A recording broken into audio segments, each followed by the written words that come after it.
and the railroad tracks that had 7 white egrets in it. And I thought, they're in the cross pit. but that little tiny pond, what's in there? Is it frogs or fish? But they were all eating really well. So I knew I had to get here by 2. So I didn't stop, but I may check it out on my way home. And now today's topic, I didn't bring any visual aids. I didn't know how we would go about sanitizing a bear skin, but maybe I can bring that in the future. And I changed the title just a little bit. I think, Karen, when I sent you the info, it was Bobcats, Cougars, and Bears, kind of like Dorothy, you know, lions and tigers and bears. Oh my! Yeah, but you know, Cougars, Bears, and Bobcats is the way we're going to talk about things, and you will see why as we discuss this. These animals have all been in the news in one way or another, some more than others recently. But you know, if we look at them historically, they're part of a group of large animals that used to just be here in Illinois. Prior to European settlement, we had bobcats, we had cougars, we had bears, we had elk, we had bison, we had wolves. All these things were just part of our state's ecology. But as people started to come in, most of them were viewed as threats to the livestock that was being brought in. So they were hunted and killed, or they were competition in the form of the bison. They were grazing on land that the settlers needed. So really, by about the 1870s, all of these animals were gone from Illinois. Now, we know they aren't extinct because they're elsewhere. But we would use the term extirpated. They used to be in Illinois, and then they weren't. However, as things have changed, you know, there was a period of time in our history when the focus was on settlement and food production and growth of you know, towns and villages becoming cities. And you know, you go 100 years past the 1870s to the 1970s, and the emphasis kind of started to shift a little bit. There was still, you know, civilization was growing, the economy was growing, but there started to be a little bit of attention paid to the ecology of the area and what we could do to save it. So along comes Earth Day in 1970, and with that came a lot of protections for our air and our water. And then we started looking at the land and how we can start saving that as well.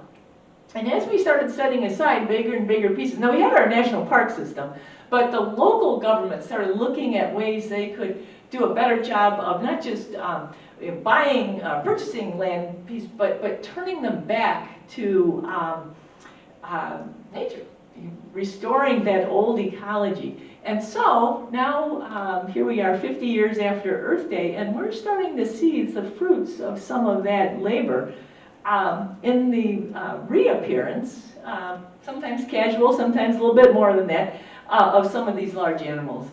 We're going to start with the big cat first. The cougar, which you may have heard called a puma or a mountain lion. Those are all terms for the same species. Puma concolor is the Latin name for it. And this is an animal that, like I said, it was present in Illinois in the 1800s and prior. It's an animal that needs a lot of space. It's a big cat. When we look at some of these statistics, it's over 2 feet at the shoulder. It can weigh up to 200 pounds, and its body length can be up to 8 feet, including the tail. That's a big animal. That's larger than, much larger than a coyote, which is, oddly enough, that's the animal that most often turns out to be what is seen, even though people think it was acting like a cat or looking like a cat. If we get a call and say someone's seen a cougar, more often than not, it turns out to be either a coyote or somebody's pet dog, or, as we'll see in a few slides, a kitty cat. These are large animals. They need a lot of territory to roam, too. That'll be important as we examine their future here in Illinois. Oh, let me just show you this. This was a captured cougar. This is a man's hand, and that's the size of a cougar's paw. So, These are like the big animals. They're the largest cat in North America, and very, very secretive in their habits, and an animal that needs a lot of space in which to roam.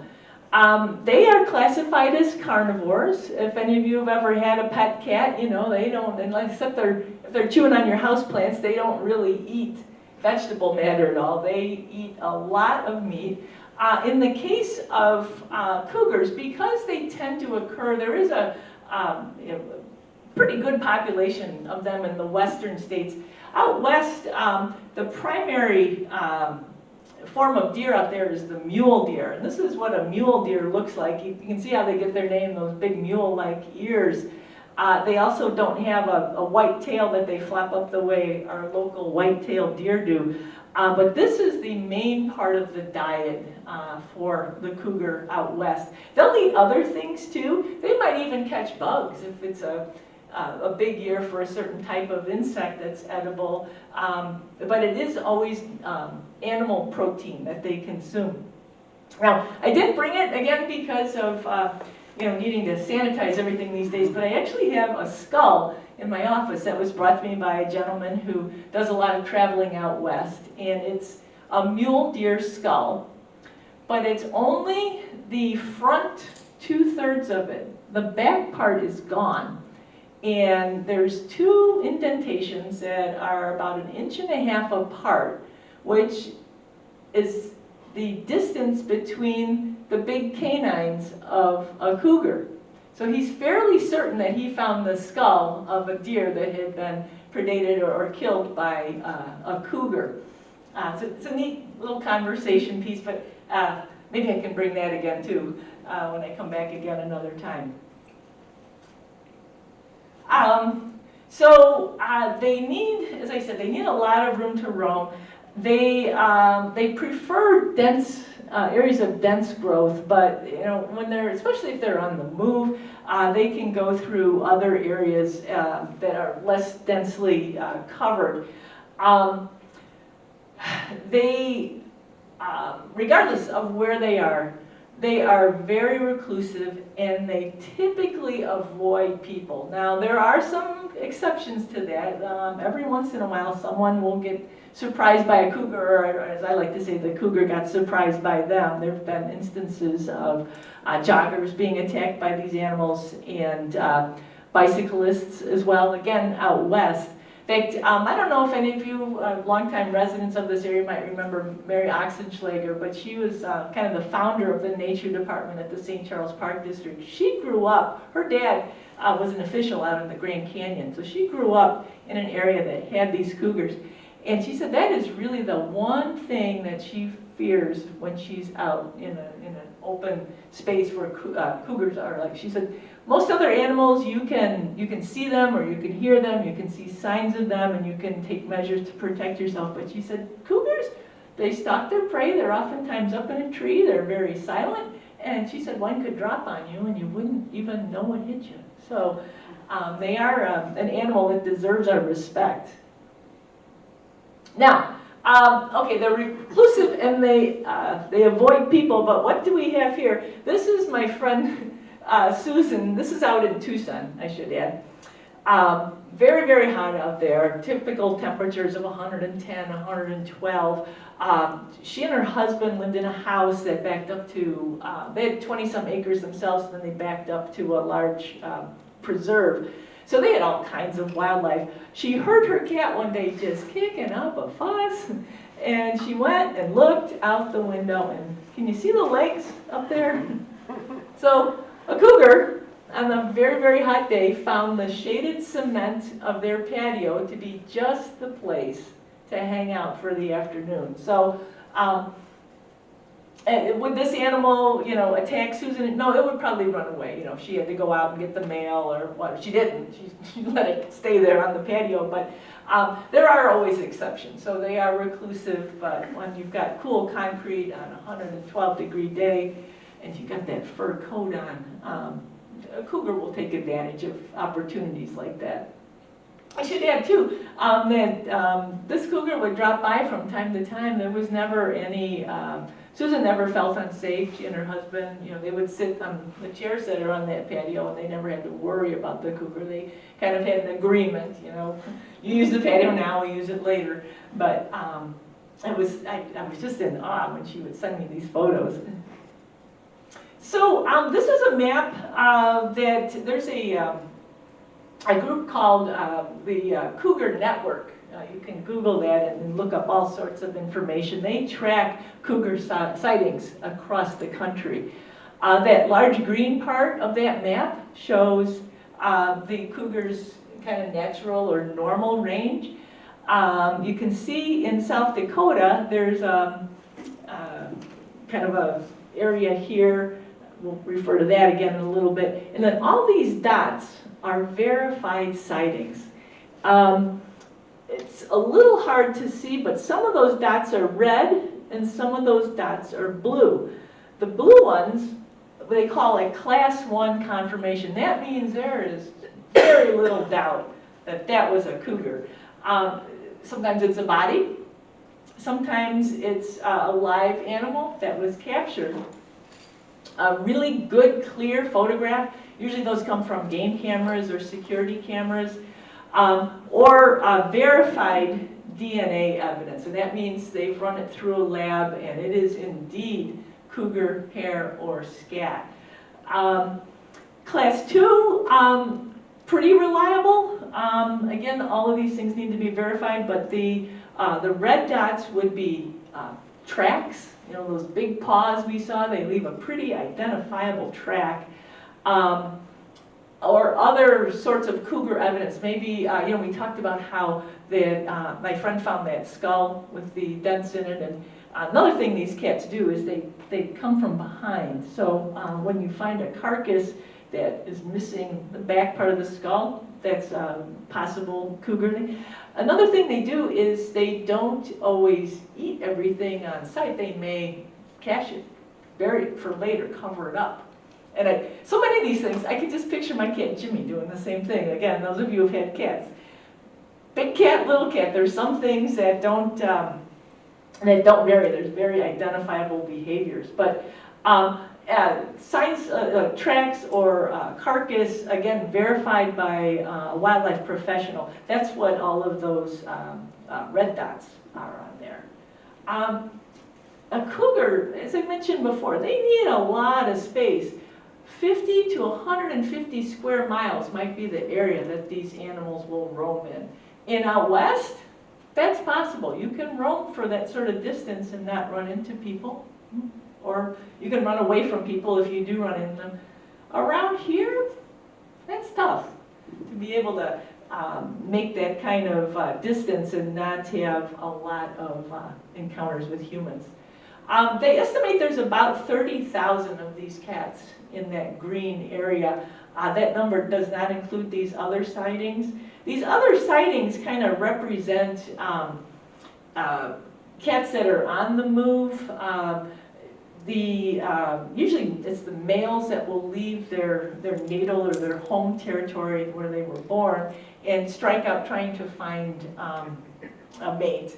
You can see there's some clusters down in Missouri, up in the Upper Peninsula of Michigan. There's some talk about whether there's sustainable populations there now.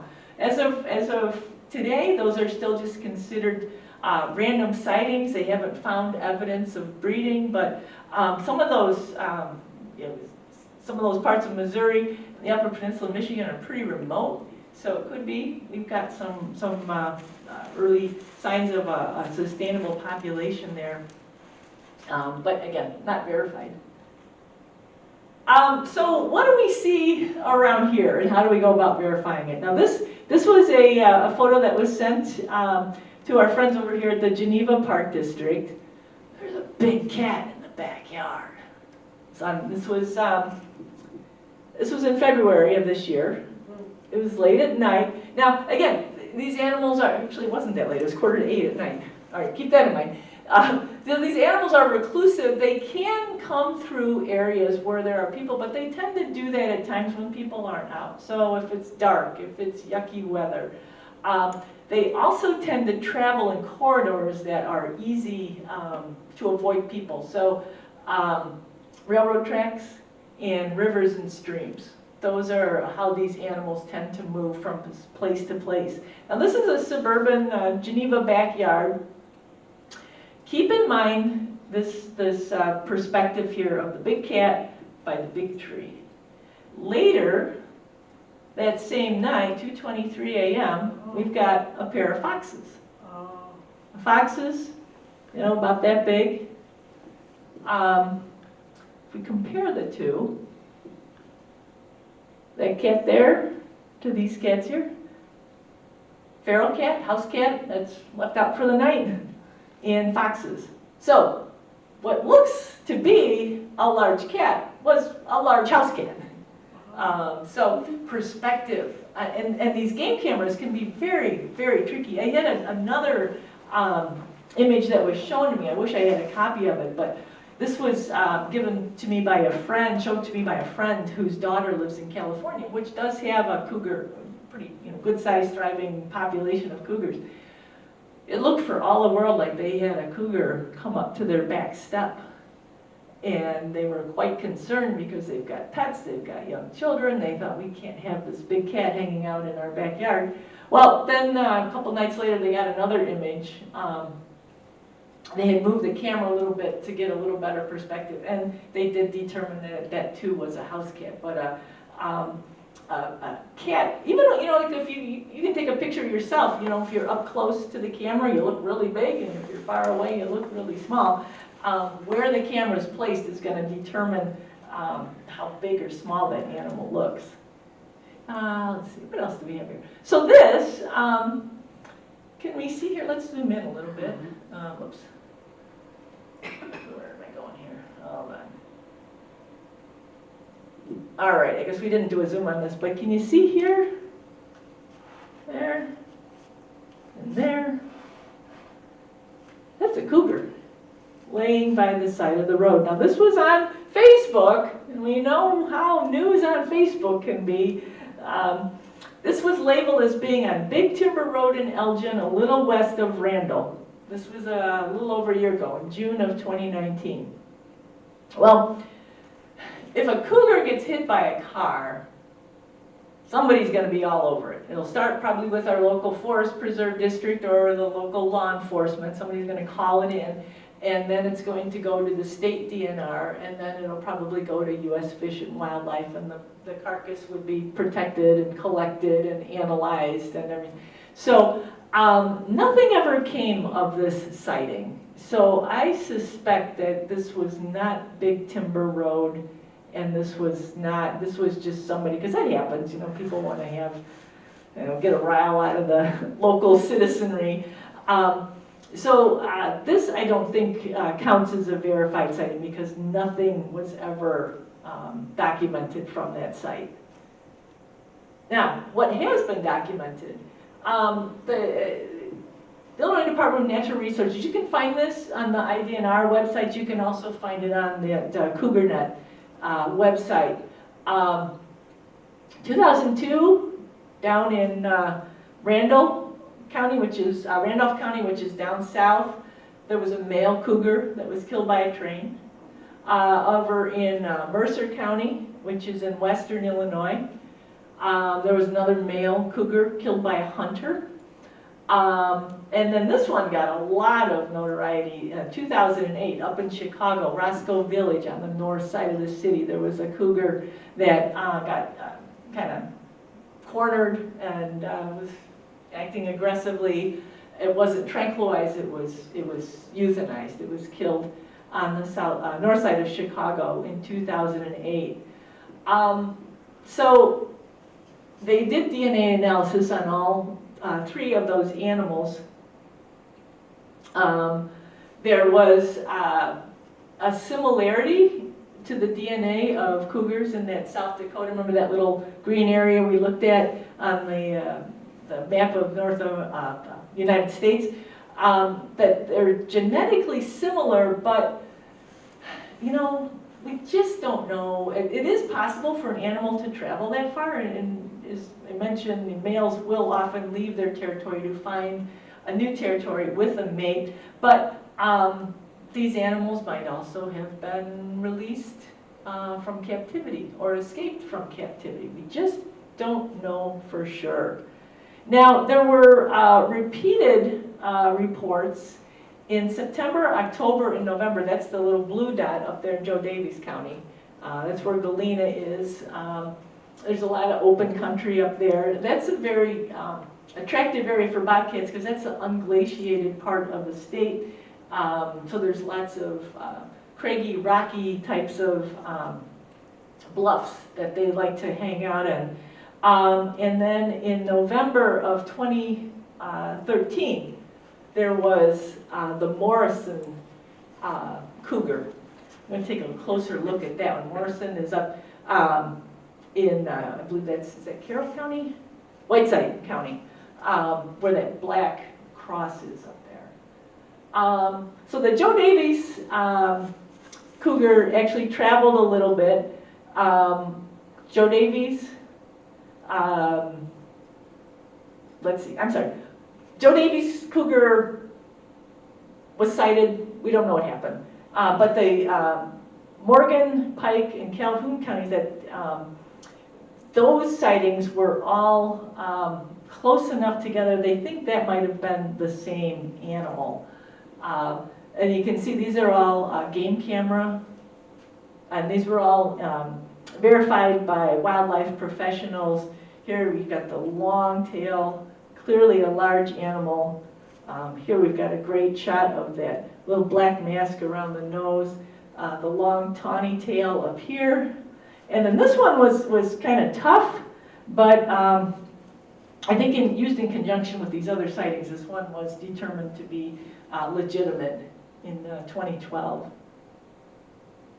Now, the Morrison cougar in November of 2013, there is no doubt about this cougar.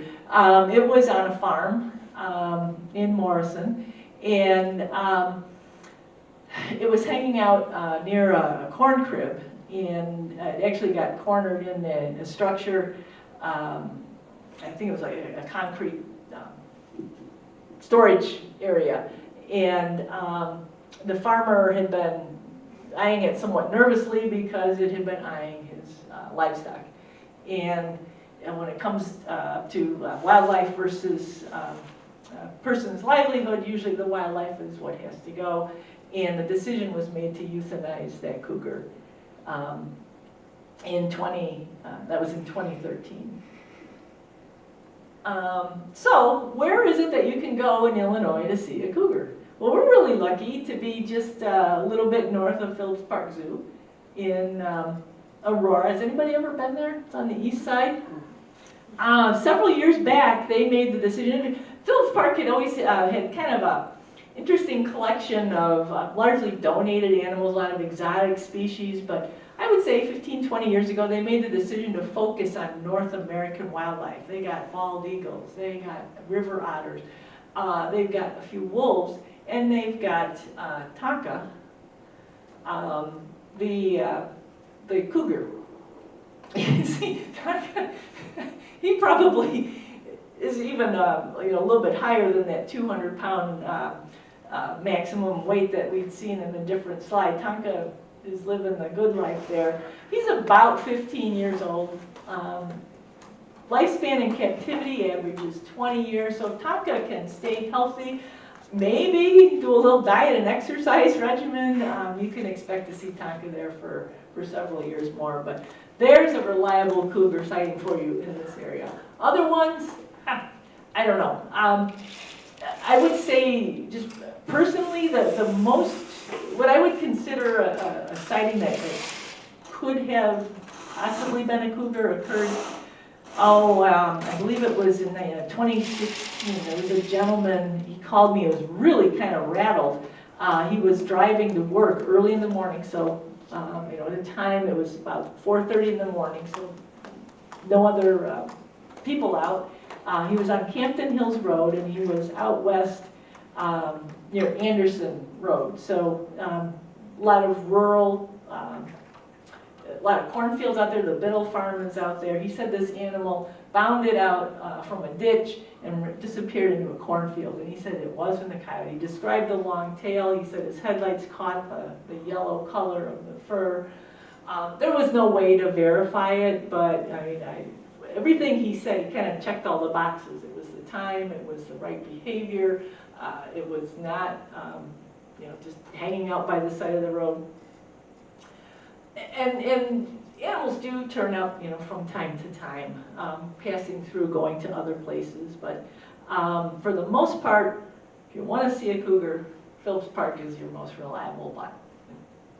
Now, let's take a look at another animal that gets a lot of press here in Illinois, especially recently, the black bear.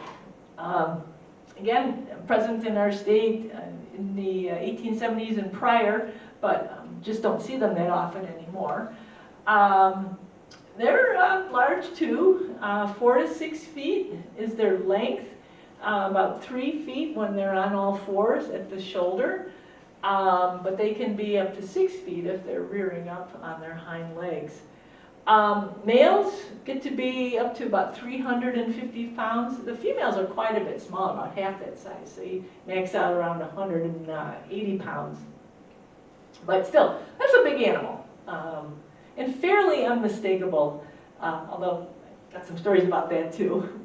Now, the cougar, as we said, strictly carnivore, eats animal proteins. Bears are omnivorous, and they actually kind of eat more plants than animals. If they are eating animal proteins, it tends to be, I've got to put the commas in there, it's not carrion insects, it's carrion and insects. So they eat dead stuff, freshly dead stuff. They don't, they're not like a turkey vulture that would be eating a stinky carcass or anything, but they do have a weakness, just like Pooh Bear, of eating honey and the honeybees that go with it. But they eat a lot of grains, a lot of fruits in the fall. When they put on that fat they need to get through the winter, a lot of times that's from nuts that they eat, the oils that are in nuts. So we call them omnivores, but they do have a lot of plants in their diet. Now this map shows the known bear populations. You can see they're kind of scattered throughout the United States. Florida's got a pretty decent bear population. In fact, some friends of mine retired down there. They're in Naples, and Naples is a busy place. And my friend was sipping her tea one morning, and she looks out, and there's a bear looking in at her. So they're pretty common in certain parts of South Florida and North Florida. Smoky Mountains is pretty famous for its bear population, but they follow on up even into New England. Northern Wisconsin, Michigan, Minnesota, that area has got a thriving bear population, which has kind of come back. I spent a lot of summers in the UP of Michigan, and my uncles used to tease me a lot. We'd be sitting around the campfire at night, and they would try to tell me that tree stump was a bear, and that log over there was a bear, and at that time there were no bears.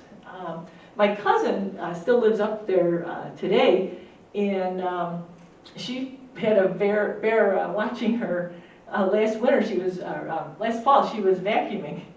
And you get that feeling that something's watching you, and she's doing this, and she looks over her shoulder, and the bear's watching her move the vacuum back and forth, and kind of, because he was standing on her porch, it kind of, shocked her there for a minute, but she kind of went like that to it, and it turned around and it ran away, never came back.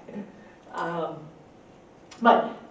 this is those purple areas are established bear populations, but as we know, as we saw with the cougars, bears do wander as well.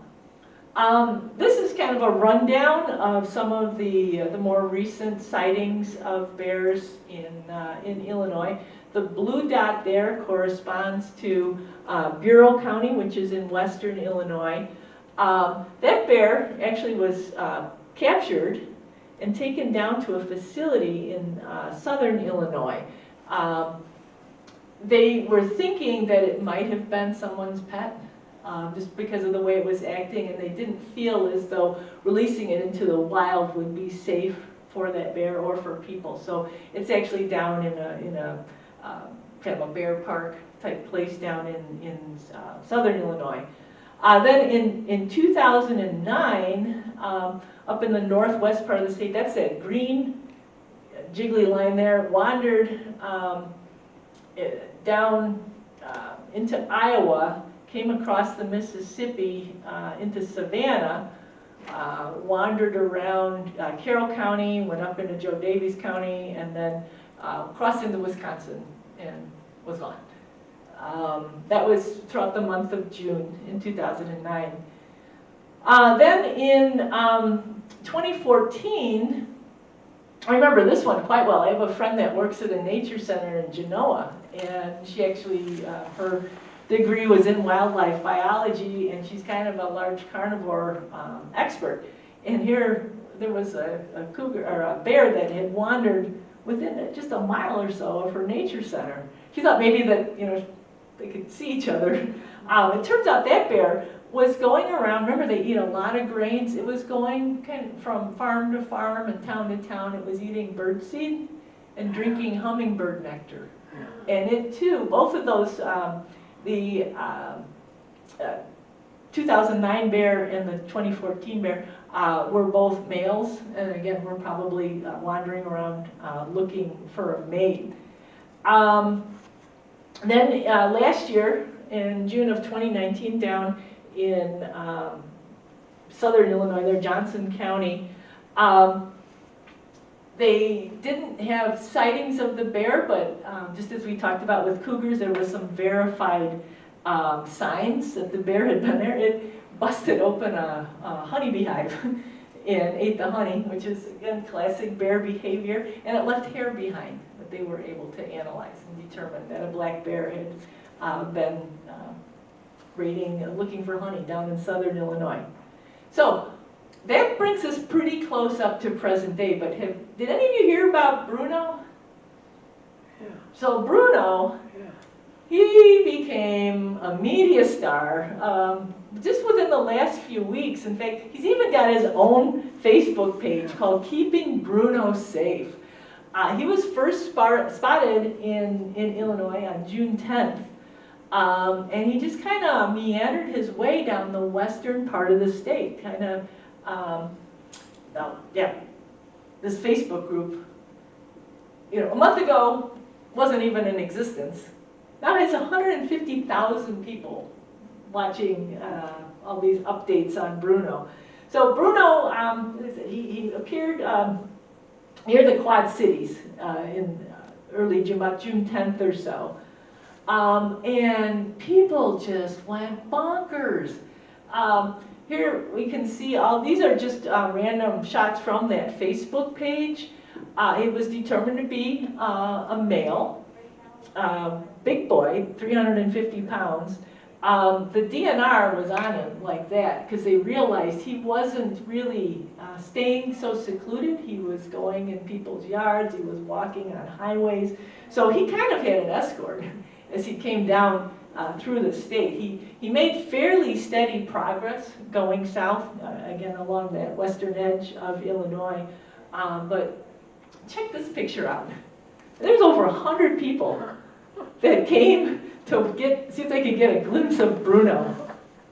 And again, IDNR, the conservation police, they really had their hands full trying to keep Bruno safe, keep people safe. Just a couple of weeks ago, there was that woman who got gored by a bison in Yellowstone because she was trying to, people, they just go nuts when they see these big animals, and sometimes common sense does not prevail. But here, they had a line set up, and people were respectful. They took their pictures and moved on. Well, he got down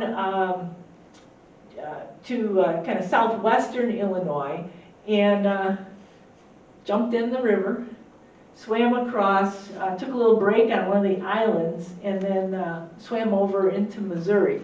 And that was right about June 30th or so, about a week ago. And once he got into Missouri, he walked a little bit. He got kind of close to a town, made the people there a little bit nervous. So the early July, I've seen July 2nd, I've seen July 3rd, I've seen July 5th, but early July, the Missouri Department of Conservation decided that for Bruno's safety and for the safety of the people in Ellsbury, Missouri, which was the town he was near, they decided that they were going to tranquilize and move him to a more remote area and a place where he could probably find what he's looking for, which would be a girl bear. So there hasn't been any updates since then, but the Keeping Bruno Safe Facebook page is still accepting members. So if you want to keep up and you're on Facebook, you want to keep up with Bruno's adventures, you can follow him on Facebook. Only black bear I could find with his own Facebook page. So, more reliable places to look for bears. Of course, you can go to Brookfield, you can go to Lincoln Park Zoo. Phillips Park Zoo does not have a black bear, but if you go down near Peoria, there's a neat park called Wildlife Prairie Park. It was a private, nonprofit zoo that was acquired by the state Department of Natural Resources for a period of about 10 years. But then the state, you know what our state finances are like, they actually handed it back to the people of the greater Peoria area. So it is back to being its own nonprofit. And they have, it's a very large park, and they don't really have enclosures. I suppose they have some, you know, if a bear needs medical care or something, they can bring it. But these animals are out where you can watch them roaming in a very large area. There are some fences and things, but it gives a very good example of how these animals would behave in the wild. Neat spot, you know, a couple hours away. If you're ever heading that direction, it's certainly worth a stop. I saw it too that they've now added lodging, so you can stay there if you want. I've only been there one time. It was a few years back. It's a neat place, but it's also a place you can reliably see a bear. Now, our final animal today is the bobcat.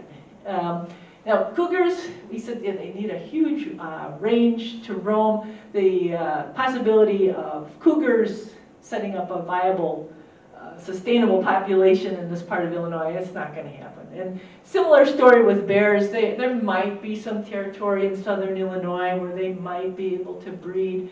But really they need some large space, and they need an absence of people, which again, we don't have around here. But bobcats, I think we have bobcats. Now, have I been able to prove it? No. I don't have any DNA evidence. I do have a couple of pictures of some tracks on my phone. I should try and figure out how to get those into this PowerPoint. But I've heard from enough people who have said enough of the right things, and I think they do come through here. And I don't know that they're breeding here, but they are certainly, of these three animals, the one that we would be most likely to see in this area. So how do you know if you're looking at a bobcat? Here's some vital signs. They're about 30 inches long, and that does include the tail. They are about 2 feet tall at the shoulders, and they average about 19 pounds. Males are a little bit larger, females might be a little bit smaller. That's not that different from a big house cat. I have some friends who have big house cats. Some of the, I think is it the Manx? Ossicats. There's been a lot of breeding in the cat world, where there's a lot of domestic breeds that now look fairly wild. And we have a lot of feral cats roaming around here. When you see a cat, there's some things you can look for to decide if you're looking at a bobcat or not. One, they are hunters, and so are feral cats. Feral cats kill an awful lot of our local birds. But bobcats, like the cougar, they are carnivores. They eat mammals, they eat birds, they eat reptiles. So they would be, and they're ambush predators, so they would be, stalking their prey in an area of dense cover. Now this is a game camera shot that was sent to me. This was in 2018. I tell you, I would be thrilled to death if I had a yard and this showed up on my game camera. The woman that sent this was completely freaked out. Now, I will add, this is not Kane County. This was out in Joe Davies County. So again, that unglaciated area, there's a lot of open space out there. That woman had moved from this area out there, and she sees this on her game camera. And she said, please tell me that it's somebody's pet. And I said, well, let's look at that tail. Bobcat. Tail is bobbed. So I said, that's a pretty good sign right there that that's a bobcat. And then look at those long legs. Most domestic felines are not that leggy. Again, we've got some of those breeds where they've been crossed with some of the wild species, and they might, like a serval or one of those types of cat breeds might look a little bit leggier, but they have tails. So yeah, that's looking like a bobcat. Then she said, well, let me go back, and I think I've got some other pictures. So she sent me the one through the screen there, and then she sent me this one. And check this out. This is the can't miss ID for a bobcat. That white dot on the back of a black ear. There aren't any domestic breeds that have any sign like that. That's just a weird marking, but every bobcat has that. So when you got the short tail and you got the white dot on the back of the black ear, you know you're looking at a bobcat. So she was almost ready to sell her property at that point. I said, no, they are not interested in you. She actually has, oh gosh, what does she have? German short-haired pointers. And she said that she was afraid to let her dogs out. And I said, yeah, these cats are very reclusive. I think the dog's presence might be enough to get them to move on. So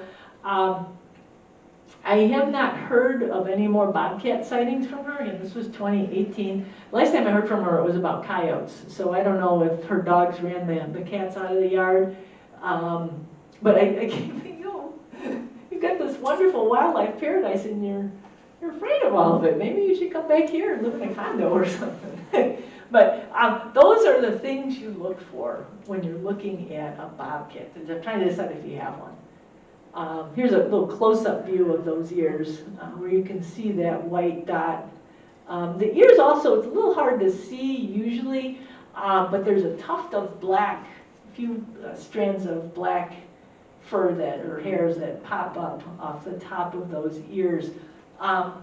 Sometimes people say, well, how do you tell the difference between a bobcat and a lynx? How do you know we don't have lynx around here? Well, lynx don't jump around here. They're a northern species. They are much larger than the bobcat. I suppose there's always a chance somebody could have a pet one that they let loose, but a lynx would not be inclined to, would not occur around here. They're a northern, we're talking Canada and Alaska, sort of a species.